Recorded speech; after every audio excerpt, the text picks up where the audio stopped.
Meu nome é Mariane e o nosso grupo ele ficou responsável para falar um pouco a respeito do tema de mandado de segurança coletivo. Eu vou ficar com os aspectos iniciais desse instituto, ou seja, a previsão legal, as hipóteses que cabem ou que não cabem o mandado de segurança e a legitimidade de quem pode impetrar e contra quem pode ser impetrado. A primeira legislação que trata a respeito do mandado de segurança coletivo é a Constituição Federal, no seu artigo 5º, na parte em que dispõe a respeito dos remédios constitucionais, mais ou menos no inciso 70, ele fala a respeito do mandado de segurança coletivo.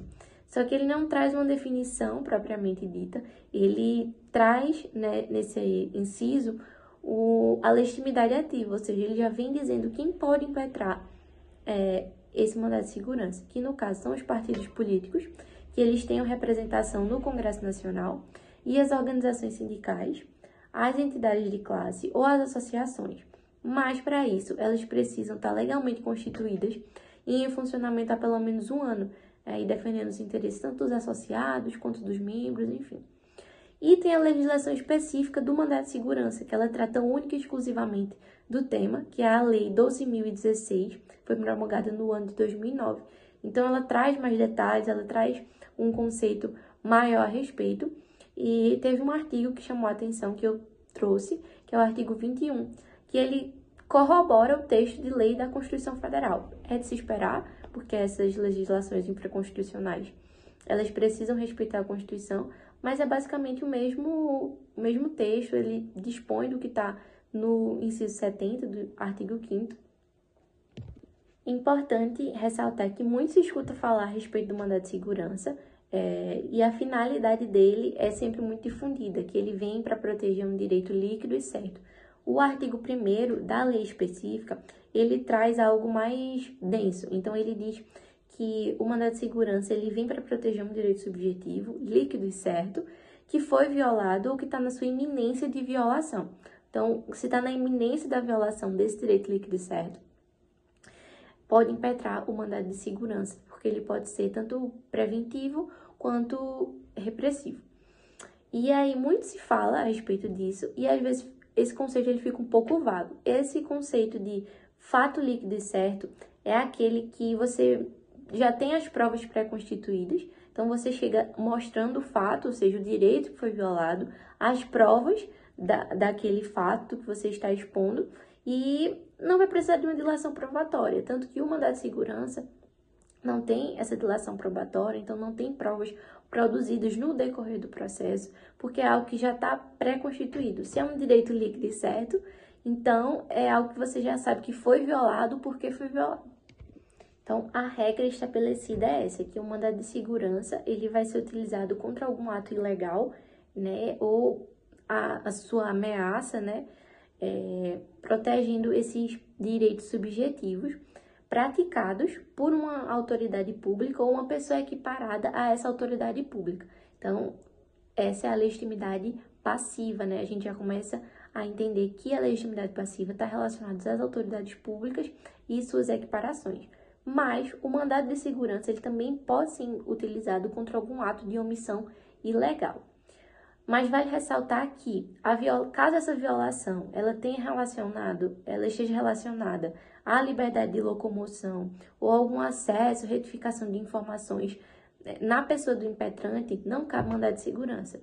A própria Constituição ela dispõe que se for abarcado por habeas corpus ou habeas data, não cabe mandado de segurança. É como se ele tivesse uma natureza meio que subsidiária em relação a essas situações. Bom, e trazendo um pouco, puxando o gancho, né, dessa legitimidade passiva, o mandado de segurança, ele pode ser impetrado contra as autoridades públicas, né, ou suas equiparações, e aí a gente traz os exemplos que a própria lei de mandado de segurança dispõe, que são as autoridades públicas dos poderes da União, Estados, Distrito Federal e municípios, representantes ou órgãos de partidos políticos, administradores de autarquias e fundações públicas que fazem parte da administração indireta, né? Dirigentes de pessoas jurídicas de direito privado ou pessoas naturais que estejam no exercício dessas atribuições, ok? Então, essas são o mandado de segurança, a impetração da legitimidade passiva. Bom dia, meu nome é Letícia. Dando prosseguimento com o assunto, agora eu vou falar sobre a questão da liminar. Em relação ao mandato de segurança coletivo, é possível que haja o pedido liminar, mas para isso precisa ter dois requisitos. O primeiro é um fundamento relevante e o segundo é quando existe o risco da ineficácia do provimento. Da questão da liminar, cabe recurso, tanto da decisão que concede ou que nega essa liminar. Os recursos cabíveis nessa questão é o agravo interno e o agravo de instrumento. Mudando um pouco agora de assunto e falando sobre a questão de prazo. A impetração do mandato de segurança ela tem um prazo de 120 dias da data da ciência do ato ilegal ou do ato abusivo. Em relação à competência, ela é definida através da autoridade coautora. Então, nesse caso, um exemplo é, se a autoridade coautora for o presidente da República, o órgão competente para julgar vai ser o STF. Então, depende da autoridade. Dando prosseguimento ao assunto, e falando um pouco agora sobre as principais teses que podem ser utilizadas no mandato de segurança coletivo, elas são referentes aos trabalhadores e são três.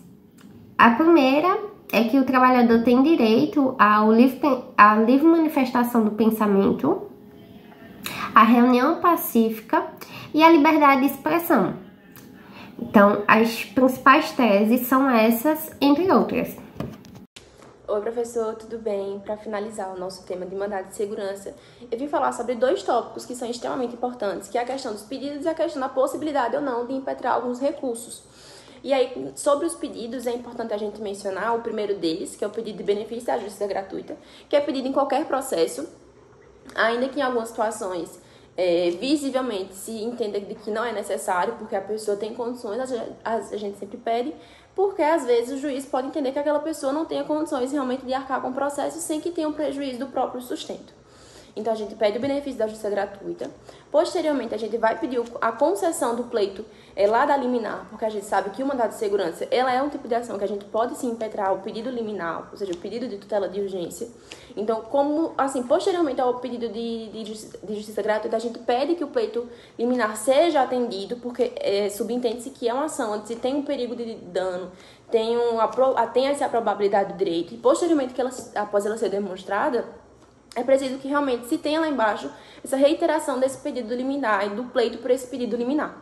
Posteriormente a isso, a gente vai fazer o pedido para que a autoridade coautora ela seja notificada e venha até o processo para se manifestar no prazo de 10 dias. Basicamente como uma contestação, para que ela tenha a possibilidade de se manifestar e dizer as razões delas. Enfim, posteriormente a esse pedido, a gente vai pedir que o MP seja notificado, não notificado, mas intimado, a vir até o processo como agente fiscalizador e como também legítimo, para que se manifeste no processo e diga suas razões também. Por fim, a gente pede mais duas coisas. A procedência total do pedido, tanto das teses principais quanto das teses subsidiárias. E, por fim, a gente pede a condenação tanto dos honorários quanto das custas processuais. Ou seja, a gente pede que a autoridade coautora ela pague tanto o custo do advogado particular, do impetrante, quanto também a questão das custas processuais, que são reiteradas e que já vem sendo esse pedido feito a partir dos benefícios da justiça gratuita. E, posteriormente, ele é reiterado com esse pedido de condenação. Por fim, falando um pouquinho dos recursos, os doutrinadores eles trazem como principais recursos, tanto de apelação quanto de recurso ordinário. Só que o que acontece? A gente só vai poder impetrar os dois tipos de recursos quando houver uma ação onde, no final, a condenação ela não atende o pleito autoral, então ela é denegada. Juridicamente falando e doutrinamente falando, usa-se muito o termo denegada. Então, quando acontece esse tipo de ação, a gente pode impetrar tanto a apelação baseada no artigo 12, quanto o recurso ordinário baseado no artigo 14, ambos da Lei 2016 de 2009. Tá certo? Por fim, é esse nosso trabalho. Espero que tenha ficado prático, que não tenha ficado repetitivo e que o senhor goste dele. Até mais!